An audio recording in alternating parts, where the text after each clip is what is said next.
Well guys, it's here. The world's cheapest saxophone has just arrived. My first thoughts are that the box is pretty beat up and it feels really light. So I can't wait to get this thing open and see what's inside. Now, if you missed the previous video, this sax was only $155 from AliExpress. So I'll put a link to that previous video in the description below. You can check that out. But this video is all about unboxing this guy, putting a leak light down it, play testing it, and giving you a full review so you can decide if this is gonna be your first saxophone. Now guys, before we get into it, if you're just starting out on the saxophone and you're not sure where to start, check out lesson 1 of the SaxTuition beginner series. You can watch it for free right here on YouTube. I've put a link to that in the description below and also in the top right hand corner of this video. So let's get into it. Well, here I am narrating my own unboxing video. We're getting the box open, and of course, this is the famous black canvas bag we see in so many of those Chinese saxophones. And you know what? It's surprisingly lightweight and surprisingly sturdy. Here I am just giving it a bit of a test. Yeah, it does a reasonable job of protecting the sax. And here's the sax all in the plastic. We've got some mouthpiece cushions here, which are very useful for protecting the top of the mouthpiece and cushioning our teeth. There we've got a polishing cloth, good for just wiping the sax down, getting the fingerprints off. Here are some totally unnecessary gloves, which come in these cheap saxophones. We don't really need them. Here are the luggage straps for the case, and these are the reeds, which are not fantastic. They're size 2.5, so they're probably a little bit too strong for a complete beginner. And here it is. Here's the saxophone. Look at it, guys. It's surprisingly beautiful to look at. Really shiny, nice dark lacquer, and you can see where the corks are placed to seal the keys so they don't move around in transport. That's very important. We can see some of the lovely engraving on the bell of the saxophone, and here I am taking the corks off so that I can actually play test this sax for you and run a leak light down it. Putting my hands on it for the first time, it feels really good. There's nice light spring tension, and here I am taking out the cleaning brush from the body of the saxophone. That'll just help to clean the sax at the end of every session. We've got a neck strap, we've got the cleaning brush, we've got a cork grease tube, which isn't actually that great, it's a bit gluggy. We've got our gloves and our cleaning cloth, plus the straps. So now that we've got her out of the case, let's take a closer look. Now, in terms of the looks department, I think this saxophone has really delivered. The whole instrument has this beautiful dark gold lacquer, and whilst these aren't real mother of pearl keys, at a distance they still look pretty convincing. On the bell, we've actually got a brand name engraved, Aisiweier. Not a brand I've personally heard of before, but perhaps one that we'll hear a lot more of in the future. Now, it's interesting to note that on the product page on AliExpress, the brand and model of this saxophone were not clearly marked anywhere. In fact, it even looks like they went to the trouble of photoshopping the brand name off the images that they used. On the back of this sax though, we can see clearly that not only does this sax have a brand, but it even has a model and a serial number. It's the AS-802. Which leads me to wonder, why cover up the brand and the model number? If this saxophone is actually really great, surely the brand and model number could be a real selling point. And this sort of backs up what I've noticed about a lot of Chinese saxophones. The brand names, they almost don't really matter. Most of these saxes probably originate from a small set of factories, maybe even the same factory, and so the brands and models tend to become an afterthought. On the other side of the bell, we can see some modest floral engraving, and I could be wrong about this, but I'm pretty sure that's hand engraved. Pretty impressive for a $155 saxophone.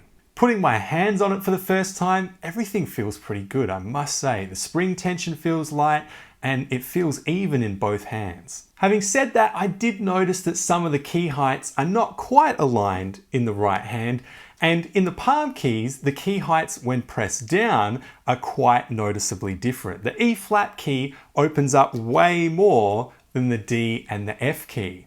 It's not something that's going to bother many people, but we'll have to wait and see if it makes a difference in terms of intonation. My only other gripes are that the front F key is sort of sloped at a weird angle, and it's quite tricky to slide the index finger onto it, especially when you've already got the B key pressed. And the octave key is sitting up just a little higher off the left-hand thumb rest than I would ideally like.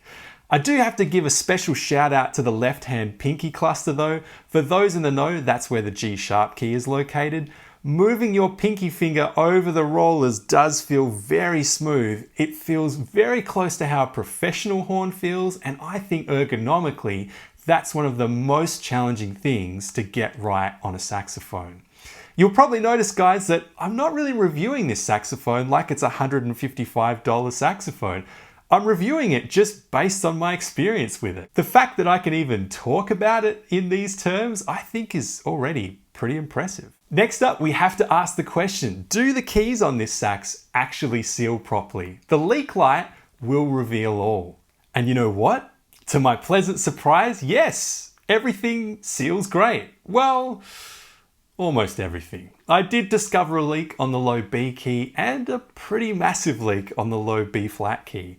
Now, if you were a complete beginner, this wouldn't be a major problem for the first few months of playing because these are the very bottom notes of the saxophone and they don't get played too often. The fact that they're at the very bottom range of the sax as well means that they don't interfere with any of the notes above them. So the leaks have a fairly minimal impact. That being said, if you have a bit more experience on the saxophone, this is something that you'll want to get fixed pretty soon. Still, I have to say, for the price we paid, I'm kind of surprised this instrument isn't just riddled with leaks. So it's safe to say, I'm still kind of impressed. Now, for the moment of truth. You've been waiting for it, I've been waiting for it.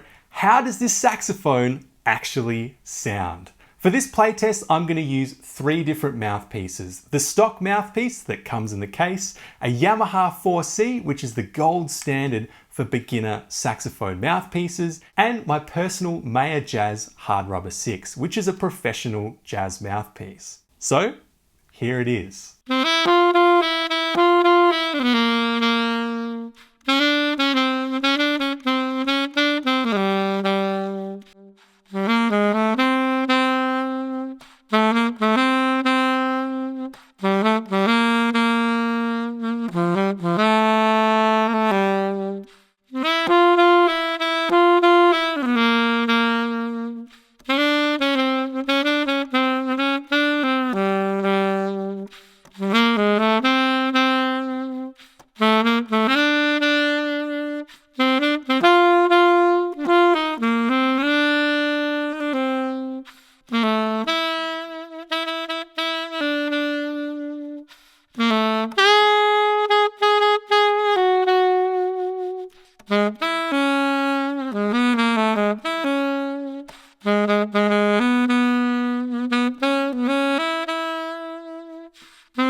Now, before I share with you my personal thoughts on this saxophone and whether you should buy it, I'd love to know what you think about the sound of this saxophone. So share your thoughts in the comment section down below. That'll also give this video a little boost, so hopefully it can reach more people. So it's time for my thoughts. I think you've probably already gathered from my review so far that I'm pretty impressed with this saxophone. I mean, a couple of years ago, I reviewed a cheap pink eBay saxophone. That brand has long since disappeared, But this Aisiweier saxophone, not only is it cheaper, but it's actually much better quality than that other saxophone that I tested. I get the feeling that with each passing year, these cheap saxophones just keep getting a little bit better. No, unfortunately, the intonation, it isn't as precise as what you'd get on a pro saxophone. The engraving isn't as delicate, the key heights aren't millimeter perfect, but it's not fair, really, to compare it to a saxophone that costs 20 times as much. Which leads us to the ultimate question. As a beginner saxophonist, do I recommend this saxophone? My answer is, yeah, sort of. Look guys, I know it's not a great answer, but just hear me out here. We got an incredible deal on this sax. It was only $155. Bearing in mind that at some point, we're gonna have to deal with this low B flat and B issue, that's going to add at least another $100 onto the cost of this saxophone. So now we're talking closer to $250. I would also recommend, if you're a beginner, swapping out this stock mouthpiece for a Yamaha 4C. Because to be honest, this stock mouthpiece really isn't that great. You can see the tip rails are a bit uneven and have some jagged edges, and all of that can have an effect on our tone and intonation. So the true cost of this saxophone is probably closer to about $300 US by the time we factor in these additional expenses. Now, look, if you've watched a few of my videos, you'll know I'm a big fan of secondhand Yamaha saxophones, particularly the AS-802 and the AS-100, which were both made in Japan. These saxophones are generally worth about $500 US secondhand, although I wouldn't be surprised if over the next few years they actually appreciated slightly in value.